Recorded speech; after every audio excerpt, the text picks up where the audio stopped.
Sahyadri superfast media partner Nagar Sahyadri associated by Sahyadri publication.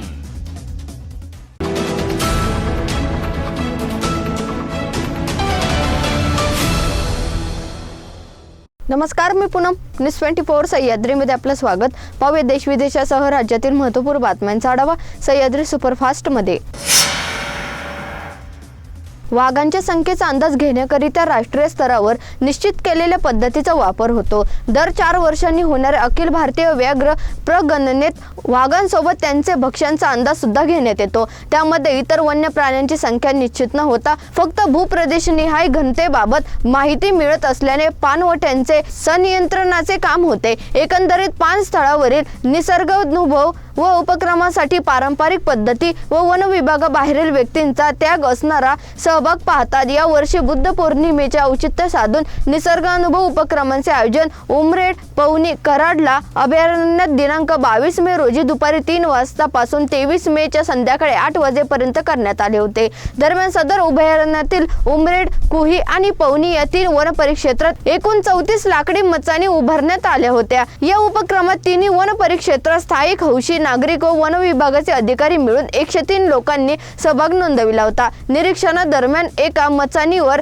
एक सहभागी व्यक्तीसह एक वनरक्षक आणि एक सहाय्यक अशा 3 लोकांची नियुक्ती करण्यात आली होती। निरीक्षणात 3ही वन परिक्षेत्रात मिळून 9 वाघ व 3 बिबट्या यांसह अस्वल, रानगवा, सांबर, चितळ, नीलगाय, रानडुक्कर व अन्य वन्य प्राण्यांचे सहभागींना दर्शन झाले व त्यांची नोंद करण्यात आली। सदर उपक्रमांचे आयोजन क्षेत्र संचालक डॉक्टर प्रभुनाथ शुक्ला आणि सहाय्यक वन संरक्षण यशवंत नागुलवार यांच्या मार्गदर्शनात वन परिक्षेत्र अधिकारी श्रीमती आरती उके, लहू ढोकळ, मंगेश ताटे व सर्व क्षेत्र सहाय्यक आणि वनरक्षक आदींनी केले होते।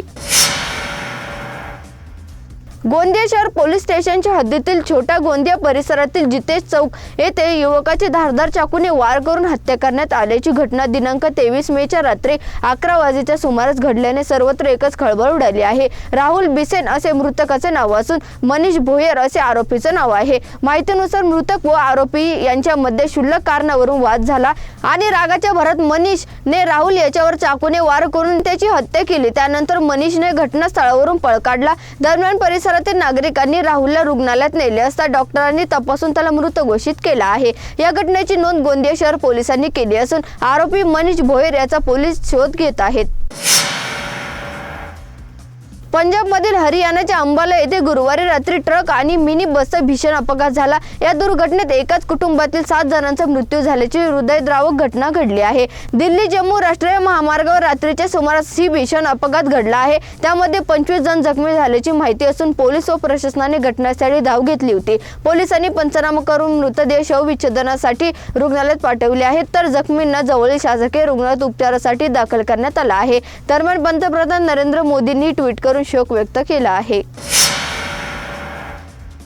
नैऋत्य मान्सून केरळमध्ये 31 मे पर्यंत पोहोचणार असल्याचा अंदाज भारतीय हवामान विभागाने वर्तविला आहे। भारतीय हवामान विभागाच्या वतीने मुंबई मान्सून 10 ते 11 जून पर्यंत पोहोचू शकतो अशी शक्यता वर्तवण्यात आली आहे। दरवर्षी ज्या प्रमाण मान्सून मुंबईत पोहोचतो त्यानुसार यंदा देखील यावेळी मुंबईत आगमन होऊ शकतं। भारतीय हवामान विभागाच्या वतीने शास्त्रज्ञांकडून केरळमधील मान्सूनच्या आगमनानंतरच्या घडामोडीचा अभ्यास केला जाईल। तोपर्यंत अधिकृतरित्या मान्सूनच्या मुंबईतील आगमनाची निश्चित तारीख सांगण्यात आलेली नाही। 10 जून पर्यंत मान्सूनचं आगमन होईल असा अंदाज वर्तविण्यात आला आहे। सोशल मीडियावर दररोज वेगवेगळे व्हिडिओ व्हायरल होत असतात। आता पुन्हा एकदा व्हिडिओ व्हायरल होत आहे। व्हिडिओमध्ये एक कपल बाईकवरून रोमॅन्स करताना दिसत आहे। व्हिडिओमध्ये एक जोडपे अतिशय वेगाने बाईक चालवत असताना रस्त्यावरच रोमॅन्स करताना दिसत आहे। हे हायवेवर बाईकवरील अश्लील चाळे कॅमेऱ्यामध्ये चित्रित झाले असून हा व्हिडिओ सध्या सोशल मीडियावर चर्चेचा विषय बनला आहे। या अशा बेजबाबदार वर्तनामुळे कपल सोबतच इतर वाहन चालक दोघांची सुरक्षा धोक्यात आल्याने सोशल मीडियावर संताप व्यक्त होताना दिसत आहे। सह्याद्री सुपरफास्ट मध्ये घेऊत एक छोटीशी विश्रांती। रोखोक पत्रकारिता, निर्भीड बाणा आणि कणखर भूमिका, महाराष्ट्राचा सखा, सत्याचा पाठीराखा, शब्दांचं सामर्थ्य, विश्वसनीयतेची उंची, न्यूज 24 सह्याद्री। विश्रांतीनंतर तुमचं पुन्हा एकदा स्वागत। पाहूयात पुढील बातम्या। 4 जूनला सगळ्यांनी अंतरवाली सरटीकडे या, आरक्षण घेतल्याशिवाय सुट्टी घ्यायची नाही. उपोषण मागे घेण्याचा आग्रह कोणी करू नका. कोट्यवधींच्या संख्येने मराठ्यांनी एकत्र यावे. मॅनेज होत नाही हे समजल्यानंतर सरकारने डाव रचला. कोणत्या जातीचे लोक मराठ्यांना त्रास द्यायचा प्रयत्न करतात हे बघू, असं थेट इशारा मनोज जरांगे पाटील यांनी दिला. लोकसभा निवडणुकीचे महाराष्ट्रातील मतदानाचे सर्व टप्पे झाल्यानंतर पुन्हा एकदा मनोज जरांगेंनी एल्गार केला असून सगळे सोयऱ्यांची अंमलबजावणी झाल्याशिवाय मागे हटत नाही असा निर्धार व्यक्त केला आहे. एका सभेत बोलताना मनोज जरांगे पाटील यांनी पुन्हा एकदा छगन भुजबळ यांच्यावर टीका केली आहे. तो येवल्यातला म्हणतो की आम्ही एकटे 60% आहे, तू काय आम्हाला बधीर समजतो की काय? त्यानंतर म्हणणे एसटी फुल भरलेले आहे. मी म्हटले मला दार उघडू दे, तू ते एसटी मध्ये एकटाच तंगडा लांबून बसलाय, तुला तंगडी सकट बाहेर ओढतो. तुझी नियत चांगली नाही, तुला फक्त खायची सवय लागली आहे. ओबीसी महामंडळ 80% खाऊन घेतले. तुमच्या आरक्षणाला धक्का लागत नाही, त्याच्यात सगळ्यात जास्त मराठा आरक्षणाला विरोध आहे. वंजारी आणि धनगर बांधवांच्या आरक्षणाचा धक्का लागत नाही, तरी तुम्ही त्यांना तुमच्या सभेत बोलावता. धनगर आणि मुस्लिम बांधवांनाही आरक्षण कसे मिळत नाही हे बघतो, असे सांगत मनोज जरांगे यांनी छगन भुजबळ यांचे नाव न घेता हल्लाबोल केला आहे. पावसाळ्यात पाणी साचून मुंबई जलमय होऊ नये यासाठी मुंबई महापालिकेने कंबर कसली, तरी शहरात दिसणारी परिस्थिती पाहता यंदा पुन्हा एकदा मुंबई तुंबणार हे स्पष्ट आहे. आतापर्यंत नाल्यातून 99% गाळ काढल्याचे दावे पालिकेने केले असले तरी नाल्यांचे प्रवाह अजूनही गाळाने भरलेले आहेत. नाले सफाई केल्यानंतर त्यात दररोज पडणारा कचरा तरंगतच आहे. यासाठी महापालिकेवर प्रचंड टीका होत असून पावसाळा सुरू होण्याच्या आधी नियोजन करून पूर्णपणे नाले सफाई करावी यासाठी महापालिकेवर दबाव येत आहे.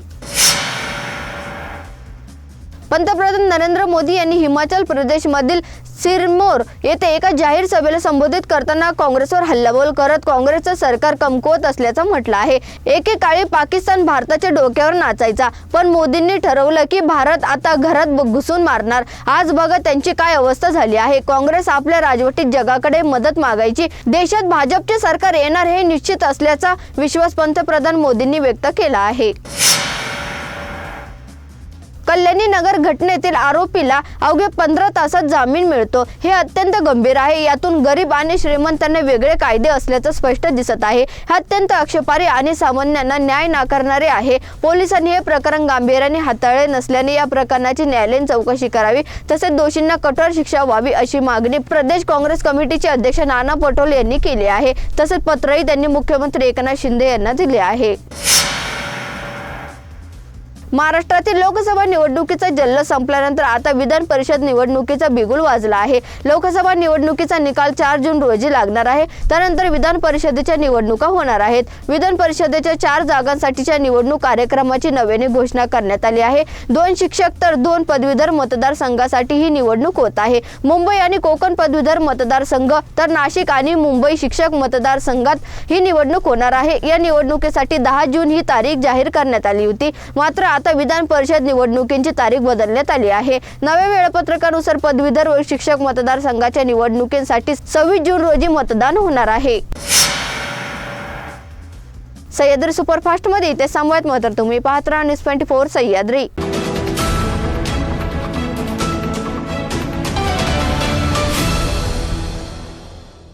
शब्दांचं सामर्थ्य, विश्वसनीयतेची उंची. न्यूज 24 सह्याद्री.